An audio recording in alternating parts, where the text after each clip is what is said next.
여러분들은 혹시 이 다윗에 대해서 어떤 이미지를 가지고 계십니까? 다윗을 한번 떠올려 보세요. 다윗 하게 되면요, 어떤 생각이 좀 드십니까? 아무래도 모든 성도님들은요, 이 다윗 하게 되면 여러 가지 고난을 이겨낸, 또한 그렇지만 하나님의 그런 사랑을 받았던, 인정받았던 믿음의 사람으로 기억을 할 것입니다. 이 다윗 하게 되면요, 은혜의 사람이다, 또 끝까지 하나님을 찬양했던, 찬송했던 시인으로 여러분들이 여기겠죠. 그런 다윗이 오늘 말씀을 보게 되면 우여곡절 끝에 왕이 되었습니다. 다윗은요, 아버지에게 왕위를 물려받은 게 아니에요. 자신의 노력으로 왕이 된 것도 아닙니다. 하나님의 전적인 은혜 가운데 하나님께서 왕으로 세워주셨죠. 그렇지만 쉽게 왕이 된 게 아닙니다. 이 사울이요, 이 다윗을 얼마나 죽이려고 했습니까? 여러분, 10년이 넘는 세월 기간 동안에 도피 생활을 해야만 했습니다. 여러분, 군대를 3,000명을 풀어가지고 이 다윗 하나 잡겠다고 몸부림을 쳤다는 왕이 바로 사울이었어요. 여러분, 비극이죠. 사울은 여러분 멀리 떨어져 있는 사람이 아니라 자신의 장인어른입니다. 장인어른이 사위를 잡겠다고 3,000명을 풀어가지고 죽으려고 하니 이 다윗이 여러분 도피 생활을 오랫동안 해야만 했어. 여러분, 그런 생활들을 잘 이겨내고 결국 왕이 되었습니다. 그리고 나서 왕이 된 다음에 이제 아주 오랫동안 가슴에 담아두었던 일을 하게 되는데요, 그것은 바로 이전 왕인 사울 시절 블레셋에게 빼앗겼던 하나님의 법궤를 다시금 다윗 성으로 모셔오는 일이에요. 자, 그렇다면 하나님의 법궤는 과연 무엇일까요? 법궤는 하나님의 선민 이스라엘에게 있어서 하나님의 임재를 뜻하는 나무 궤짝입니다. 나무 궤예요. 나무 상자죠. 그렇지만 중요합니다. 이스라엘 백성들에게 있어서는 너무나도 중요한 성물입니다. 자, 그래서일까요? 다윗은 이 법궤를 모셔오고자 철저한 계획을 세우게 되는데요, 우선 어떤 계획을 세웠느냐? 바로 이스라엘 전역에서 3만 명을 선발합니다. 아니 여러분, 언약궤가 뭐가 그렇게 무겁다 하고 뭐가 그리 대단하다고 3만 명을 선발하겠습니까? 그거 하나 들고 오겠다고? 모셔오겠다고? 그런데 말씀을 보게 되면요, 3만 명을 뽑았어요. 여러분, 이렇게 한 이유가 있죠. 다윗이 이렇게 한 이유가 있는데, 그것은 바로 무엇이냐면 일이 아주 중요한 국가적 행사라는 사실을 만천하에 보여주고자 함이에요. 또 있습니다. 산에 있던 아비나답의 집에서 새 수레를 이용해서 법궤를 이동했습니다. 그뿐 아니라 법궤를 모시고 오는 중에 귀한 잣나무로 만든 여러 악기와 수금과 비파와 소고와 양금과 제금으로 하나님을 찬양했어요. 그리함으로 이 법궤를 모셔오는 전 과정이 하나님께 드리는 예배로 올려지기를 기대했던 것이죠. 따라서 이스라엘 왕이 된 다윗은 법궤를 모셔오는 것에 지극정성을 쏟았습니다. 왜냐하면 이 법궤를 모셔오는 것이 너무나도 중요하다라고 여겼기 때문에. 이 일로 다윗은요, 크게 두려워하게 되었고, 그 결과 법궤를 모시려 했던 마음에도 이제 불편함이 생기게 되었다라는 거예요. 그래서 더 이상 법궤를 자신의 성으로 모시고 싶은 마음이 사라졌습니다. 아니, 모시고 싶지 않았던 거예요, 이 다윗조차도. 하지만 실제로 법궤를 다윗 성으로 모시려 주도했던 장본인이 바로 이 다윗 아닌가요? 그런데 이런 다윗이 이제 법궤를 모시고 싶지 않았기에 법궤는 길가에 머물러야만 했던 것이죠. 누구 하나 여러분 옆에 가까이 가려고 하지 않습니다. 누구 하나 여러분 그 법궤를 다시금 이렇게 챙겨서 옮기려고 하지 않습니다. 길가에 머물러 있을 수밖에 없어요. 심지어 우사의 죽음을 주변 사람들이 많이 봤기 때문에 그 어느 누구도 여러분 두려운 마음이 있어서 법궤 근처에 가까이 가려고도 하지 않아요. 자, 그런데 오늘 본문 11절을 보게 되면요, 다소 이해하기 힘든 일이 일어났습니다. 자, 여러분들이 가지고 있는 성경 11절을 한번 눈으로 보시길 바라고 이제 한번 같이 읽어보겠습니다. 11절 시작. 여호와의 궤가 가드 사람 오벳 에돔의 집에 석 달을 있었는데 여호와께서 오벳 에돔과 그의 온 집에 복을 주시니라. 할렐루야. 실제 이것은 과연 어떻게 된 일일까요? 어떻게 된 일일까요? 우사는 법궤를 붙잡았다가 결국 하나님의 진노를 받아서 죽게 되었습니다. 이 광경을 봤던 다윗을 비롯해서 많은 사람들은요, 이제 법궤 모시는 일이 두려웠어요. 그래서 법궤하면요, 멀리 피하려고만 합니다. 심지어 여러분, 다윗이 그렇게 법궤 모시오는 것에 목숨을 걸었었는데 다윗조차도 자신의 성으로 법궤 모시오는 것을 거부하려고 합니다. 쉽게 말하면 오베데돔은 설사 법궤를 자신의 집으로 모심으로 자신에게 어떤 불이익과 손해가 온다 하더라도 오직 믿음으로 법궤를 자신의 집으로 모셨던 거예요. 즉 오베데돔은 그 무엇보다도 하나님을 섬기는 것에 최우선을 두었습니다. 하나님 섬기는 것에 최우선을 두었다라는 거예요. 평소에도 하나님 섬기는 것을 최우선으로 두었기 때문에 이렇게 하나님의 법궤가 길가에서 노숙하는 그 장면을 바라만 볼 수 없었기 때문에 내가 해야겠다, 이런 자원하는 그 마음을 갖게 된 거예요. 여러분, 이것이 바로 영적 동력으로 이어진 것입니다. 실제로 당시 오베데돔이 믿음으로 결단하지 못했다면 어떤 일이 벌어졌을까요? 어쩌면요, 법궤는 아주 오랫동안 길가에 머물러 있어야 할지도 몰라요. 하지만 오베데돔의 믿음의 결단으로 법궤는 더 이상 길가에 머물러 있지 않게 되었죠. 결국 쉽지 않았지만 믿음으로 결단한 오벳에돔이었기에 하나님께서는 그런 그의 믿음을 보시고 그와 그의 가문에 복을 내려 주셨습니다. 할렐루야, 할렐루야. 그렇습니다.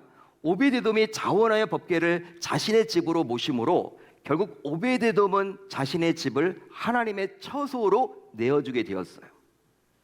하나님께서는 율법서를 통해서 이스라엘 백성들에게 말씀을 해주고 있죠. 민수기가 여러분 율법서 아닙니까? 모세의 오경 아닙니까? 따라서 하나님께서는 모세의 오경을 통해서, 민수기를 통해서, 율법서를 통해서 백성들에게 말씀해 주셨기에 이스라엘 백성들이라면 이런 하나님의 법칙 룰을 모를 리가 없어요. 왜냐하면 이스라엘 백성들은 아주 어릴 적부터 모세의 오경을 거의 암송하며 배우기 때문입니다. 그런데 우사는 소들이 뛰어서 흔들린다 하여 법궤를 자신의 손으로 붙잡아 버린 거예요. 물론 여러분, 후대를 살아가는 저와 여러분들은요, 그게 뭐가 잘못이냐, 그럼 법궤를 그냥 땅에 떨어지는 거 놔둬야 되느냐, 이렇게 여러분 생각할 수도 있겠죠. 뭐 그리 큰 잘못을 했느냐, 우사가 정말 죽을 만큼 큰 죄를 진 거냐, 이렇게 여러분 여길 수 있겠지만 하나님은 그리 보신 게 아니에요. 하나님은 그리 보신 게 아닙니다. 하나님께서는요, 정해놓은 룰을 우사가 마음대로 함부로 어겼으니 진노한 것인 거예요. 진노를 하신 거예요. 건드려서는 안 된다는 것이죠. 설령 그것을 보았더라도, 흔들려서 땅에 떨어질 것 같더라도 그건 여러분 내 영역이 아닌 거예요. 만져서는 곤란하죠. 그리고 하나님께서는 말씀하신 것처럼 우사는 결국 죽게 된 거예요. 민수기에서 말씀하신 대로. 따라서 우사의 죽음은 그가 하나님을 바르게 섬기지 못한 결과이지 법궤 그 자체가 우사에게 진노를 내린 것은 결코 아니라는 것이죠. 그러기에 법궤가 두려움과 무서움의 근본 원인은 아닙니다. 반면에 오베데돔은 어떻습니까? 이 오베데돔은요, 우스와는 완전히 반대였어요. 우스와는 달리 하나님을 하나님으로 제대로 인정하고 섬겼습니다. 그러다 보니 그 결과 하나님은 그와 그의 집안에 복을 내려주신 것이죠. 자, 그러면 오베데돔은 하나님으로부터 과연 어떤 복을 받았을까요? 이게 여러분 우리가 궁금하잖아요. 그런데 사무엘하 6장, 오늘 읽었던 이 본문을 보게 되면 그냥 단순히 한 절로만 기록이 되어 있어. 하나님이 그의 집안에 복 주셨다, 그 한 절입니다. 자, 그렇다면 오베데돔은 과연 어떠한 복을 받았을까요? 역대상을 보면 나옵니다. 여러분, 우선 역대상 26장 4절로 8절을 볼까요? 제가 한번 길지만 읽어드리겠습니다. 상상할 수 없는 놀라운 복을 오베데돔이 받게 되었는데요, 제가 읽어드릴게요. 오베데돔의 아들들은 맏아들 스마야와 둘째 여호사밧과 셋째 요아와 넷째 사갈과 다섯째 느다넬과 여섯째 암미엘과 일곱째 일사갈과 여덟째 부울레데이니 이는 하나님이 오베데돔에게 복을 주셨습니다. 그의 아들 스마야도 두어 아들을 낳았으니 그들의 조상의 가문을 다스리는 자요 큰 용사라. 스마야의 아들들은 오디니와 르바엘과 오벳과 엘사밧이며 엘사밧의 형제 엘리후와 스마가는 능력이 있는 자이니 이는 다 오벳 에돔의 자손들이라. 그들과 그의 아들들과 그의 형제들은 다 능력이 있어 그 직무를 잘하는 자이니 오벳 에돔에게서 난 자가 62명이며. 여러분 정말 놀랍습니다. 놀라운 복이에요. 이게 여러분 왜 복입니까? 여러분 이게 왜 복이에요? 우선 자손이 번성하는 복을 받게 되었죠. 지금도 그렇지만 대가 끊기지 않고 자손이 여러분 이어진다. 여러분 이렇게 대가 끊기지 않고 하나님께서 자손을 많이 낳게 해주셨다. 이건 여러분 축복이죠. 근데 여러분 고대 사회입니다. 여러분 고대 사회에서 여러분 자손이 번성하는 것은요 대단한 큰 축복이죠. 이것보다 더 큰 복은 어디 없죠. 여러분 고대 사회는요 곧 노동력을 해야 돼. 농사를 지어야 돼. 여러분 양을 쳐야 합니다. 그런데 여러분 그렇게 아들들이 많아진다는 것은요 대단한 거예요. 가문이 여러분 점점 커진다라는 의미를 담고 있죠. 또 주변에 여러분 누군가 침입했을 때 막아낼 수 있는 환경이 여러분 더 높아지는 거예요. 그러니까 여러분들 하나님께서 이 오베드돔의 집에 얼마나 큰 축복을 주셨는지 그로부터 인해서 62명이 나왔다라고 아주 구체적으로 기록을 해주고 있죠. 그리고 그 자손들의 이름까지도 아주 성경에 기록을 해주고 있습니다. 여러분 이것보다 더 큰 복이 어디 있습니까? 그뿐만이 아니에요. 성경은 오베드돔의 자손들을 가리켜서 큰 용사래요. 큰 용사라. 그리고 능력이 있는 자라. 아까 우리가 살펴봤죠. 더욱이 다 능력이 있어서 그 직무를 잘하는 자로 평가를 합니다. 이렇게 평가를 함으로 단순히 후손만 많았던 것이 아니라 한결같이 능력이 출중한 인물이었다고 말을 해주고 있어요. 즉 오베드돔의 핏줄에서 시대에 꼭 필요한 인물들이 많이 배출된 것이죠. 정치, 경제, 사회, 문화, 교육, 스포츠 위대한 하나님의 종들이 많이 배출된 거예요. 누구의 여러분 핏줄에서? 오베드돔. 하나님이 그리 해주신 겁니다. 영향력 있는 사람, 명예로운 사람 하나님이 세워주신 것이죠. 더욱이 이것만 복을 받은 게 아니에요. 자, 또 있습니다. 역대상 13장 14절을 볼까요? 오늘 말씀 우리 사무엘하 6장과 병행 구절인데요. 역대상 13장 14절을 보면 이렇게 나와 있습니다. 하나님의 궤가 오벳 에돔의 집에서 그의 가족과 함께 석 달을 있으니라. 여호와께서 오벳 에돔의 집과 그의 모든 소유에 복을 내리셨더라. 할렐루야. 할렐루야. 어떤 복입니까? 모든 소유까지 복을 받아서 오벳 에돔뿐만 아니라 그 후손들이 잘 먹고 잘 사는 부자가 되었다라는 거예요. 풍요롭게 살게 되었다라는 거예요. 물질에 쪼들려서 살아가는 것이 아니라 남을 베풀 수 있는 인생을 살게 되었다라는 것입니다. 여러분 너무나 큰 축복이죠. 다 우리들도 여러분 이런 것들을 원하는 거 아닙니까? 그러기에 오베드돔이 석 달 동안 법궤를 모심으로 받게 된 복은요 정말 어마무시하죠. 어마무시합니다. 놀랍습니다, 여러분. 한마디로 오베드돔 당대뿐만 아니라 대대로 후손들이 번성하게 되었고 명예롭게 살게 되었고 심지어 풍요롭게 살게 되었어요. 여러분 이런 복이 어디 있습니까? 여러분 이런 오베드돔이 받았던 놀라운 복을 여러분들 모두 동일하게 받기를 원하십니까? 원하십니까? 기대하십니까? 너무나 복이 커서 아멘을 안 하시네요. 저는 받고 싶은데, 진짜 이렇게 되고 싶은데, 우리 교회 성도님들도 이런 인생을 살아가면 좋겠다 말씀을 준비하면서. 근데 아멘이 적으시네 진짜. 그뿐 아니라 복의 근원 되시는 여호와 하나님께서는 지금도 살아계셔서 나에게도 복줄 주신다는 사실을 여러분들 모두 믿으십니까? 실제 오베드돔의 집에 기적이 일어났다면 이 시간 말씀을 듣는 나의 가정에도 동일한 기적이 나타날 줄로 믿습니다. 따라서 우리가 기억해야 하는 것은 바로 하나님께서 복을 주지 않으면 우리 모두 복을 받을 수가 없다라는 거예요. 아무리 우리가 노력을 하고 연구를 하고 여러분 선행을 쌓고 내가 뭘 하려고 해도 하나님이 여러분 사인해 주지 않고 오케이 떨어지지 않으면요 우리가 복 받기가 힘들어집니다. 하지만 하나님께서는 자신의 기분에 내키는 대로 누군가에게는 복을 주고 누군가에게는 진노하시는 분은 아니에요. 하나님은 그런 분이 아닙니다. 실수하시는 분이 아닙니다. 그렇다면 하나님은 어떤 기준에 따라서 그렇게 하실까요? 하나님은요 자신의 기준을 정해 놓습니다. 자신의 기준을 정해 놓아요. 자신이 기준을 정해놓고 그 기준에 합당한 자에게는 복을 주십니다. 그렇지만 그 기준에 합당하지 못한 자, 어긋난 자는요, 바로 진노하신다는 사실이에요. 자, 그렇다면 지금 나는 과연 오베드돔처럼 하나님으로부터 복을 받고 있습니까? 하나님으로부터 복을 받고 있나요? 만약 하나님의 복이 나와 후손들 그리고 모든 소유에 기대하는 만큼 미치지 못하고 있다면 그 근본 이유는 과연 무엇 때문이라고 생각을 하십니까? 그러기에 오늘은 나와 내 가문을 다시금 일으킬 수 있는 절호의 기회입니다. 따라서 이 기회는 자주 오지 않기에 오늘 반드시 이 주어진 기회를 붙잡아야 할 줄로 믿습니다. 그러기에 이제 신자인 저와 여러분들은 앞으로 하나님을 믿고 섬길 때 이 두 가지만큼은 반드시 기억하셨으면 좋겠어요. 많은 걸 여러분들을 요구하지 않습니다. 하나님은 우리에게 두 가지를 요구하십니다.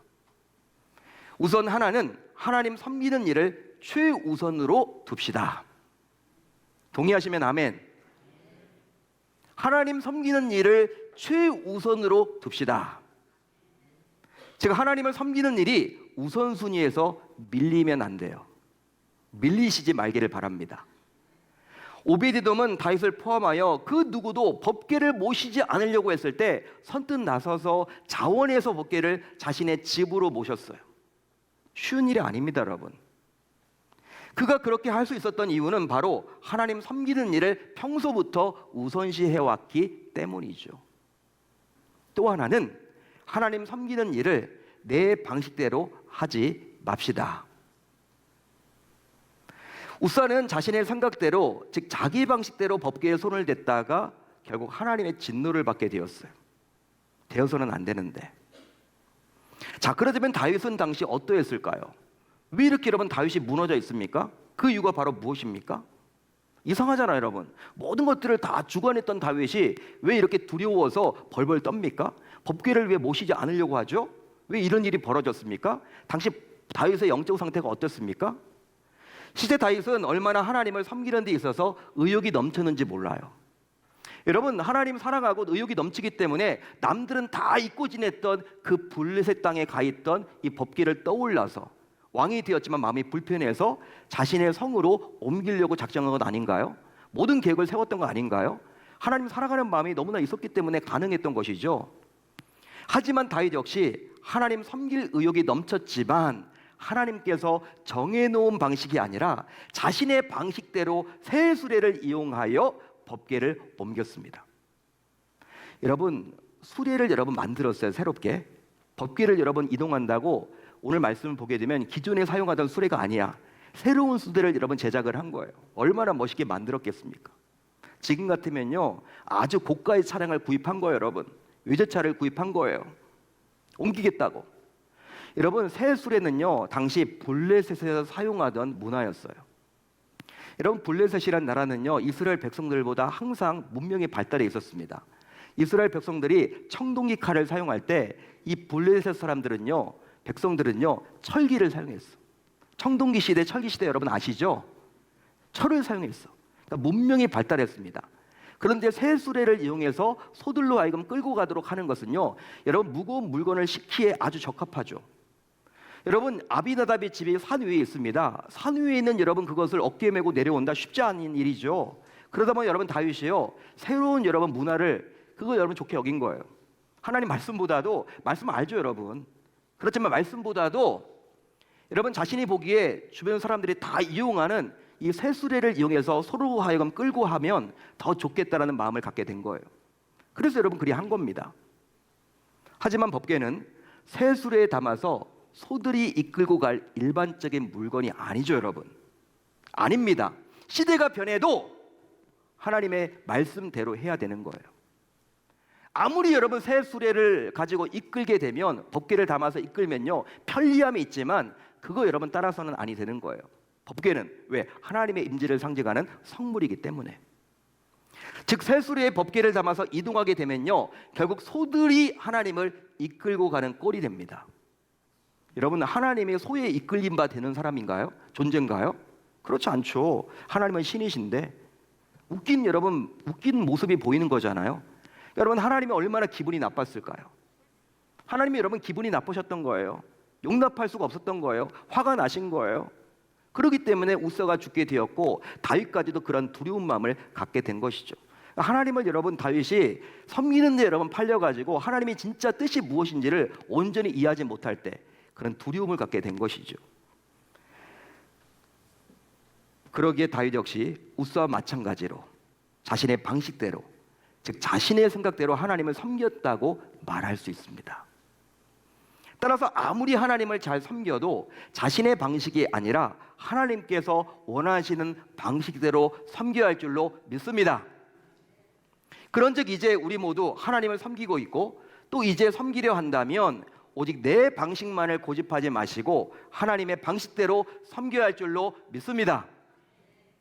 여러분, 하나님께서는 자신의 자녀들에게 복을 주기를 원하시지 저주하기를 원치 않으세요. 여러분, 하나님은 우리에게 복 주기를 원하세요. 우리가 말을 듣지 않기 때문에 진노하시는 거예요. 그 하나님께서 이제 우리가 하나님 섬기는 일에 최우선을 두고 또 하나님께서 원하시는 방식대로 섬기기만 한다면 오베데돔에게 주셨던 그 놀라운 복을 우리에게도 동일하게 주실 줄로 믿습니다. 자, 그렇다면 이제 말씀을 들었어요. 이 말씀을 들었는데 우리는 이제 무엇을 하면 좋을까요? 무엇을 하면 좋을까요? 오늘 말씀이 여러분 신자인 나와 어떻게 연결이 될까요? 바로 하나님을 섬기는 일에 가장 기본이 되는 예배. 이 예배에 우선순위를 두어야만 하겠습니다. 우선순위를 두어야만 하겠습니다. 따라서 부득이하게 직장에 가거나 외출할 일이 있더라도 반드시 일부 예배에 나오셔서 예배를 드리고 난 이후에 움직이십시오. 그 이유는 신자에게 있어서 그 무엇도 예배보다 우선할 수 없기 때문입니다. 우리가 불신자라면요, 세상 사람들처럼 막 하면 돼요. 예배 안 드려도 되고 예배가 여러분 우선시 안 해도 돼요. 그렇지만 저와 여러분들은 하나님을 믿는 신자들입니다. 하나님의 자녀들입니다. 여러분, 신자에게 있어서 예배보다 더 우선시 되는 건 없습니다. 즉 여행도, 쇼핑도, 운동도, 집안의 대소사도, 휴가도 예배보다 우선할 수는 없는 거예요. 또 자신의 방식대로 예배를 드리지 말아야 하겠습니다. 자신의 방식대로 예배를 드리지 말아야만 해요. 따라서 부득이하게 몸이 아프거나 어떤 특별한 이유가 있거나 출장을 갔거나 멀리 떠나 있거나 해서 온라인으로 예배를 드리면 모를까, 자신이 생각하기에 충분히 나올 수 있음에도 불구하고 그냥 편리하다라는 이유만으로 계속 온라인으로 예배를 드리고 있다면 이것은 자신의 방식으로 드리는 예배이기에 이제 교회에 나오셔서 반드시 하나님께서 원하시는 방식대로 예배를 드릴 수 있기를 바랍니다.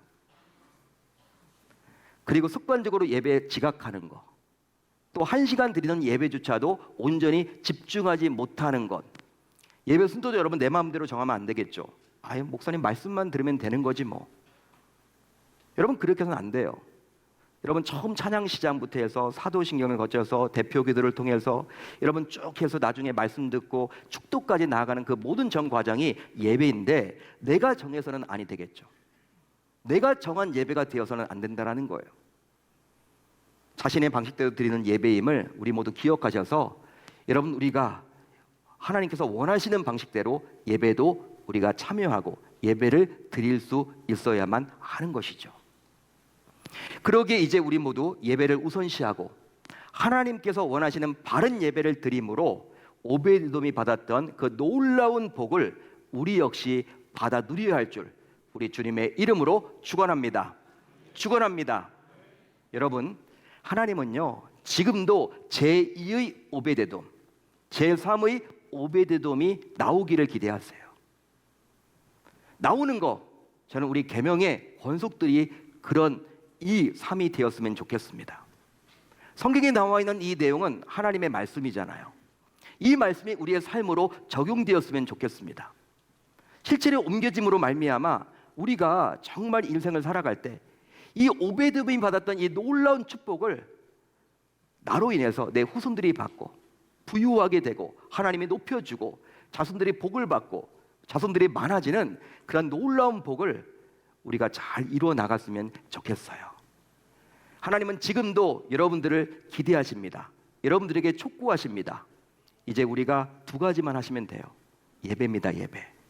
어떤 일이 있어도 무엇보다도 생명 걸고 여러분 예배를 드려보세요. 우선순위를 더 보세요. 아무리 바쁘더라도 아무리 분주하더라도 예배 빼먹고 다른 거 하지 마시고, 휴가철을 맞이해서 여러분 어디 놀러 가더라도 예배 여러분 놓치시면 안 돼요. 주일이면 오셔야 됩니다. 예배 드리셔야죠. 가장 중요한 게 여러분 예배 아닙니까? 저는 청년들에게 신혼여행을 가더라도 토요일 날 여러분 바로 가지 말고 결혼식 끝나고 주일 예배 드리고 가라고 이야기합니다. 그만큼 여러분 예배가 중요한 거예요. 예배에 목숨을 걸어보세요. 예배야만 승부를 걸어보세요. 우선순위를 걸어보세요. 그뿐 아니라 내 방식대로 드리는 예배가 아니라 진짜 하나님께서 원하시는 방식대로 예배를 한번 드려보실 수 있기를 바랍니다. 이 두 가지만 한다면 하나님이 나뿐만 아니라 나의 가족들, 나의 가문 모든 것들을 다 책임져 주시고 복을 내려주신다라고 말을 해주고 있어요. 복 받기를 원하신다면 이 말씀을 내 말을 붙들어서 이제 예배 위에 살고 예배 위에 죽는 저와 여러분들이 다 되셔서 예배로 승부 보는 우리 계명의 모든 권속들이 다 되실 수 있기를 우리 주님의 이름으로 축원합니다. 축원합니다.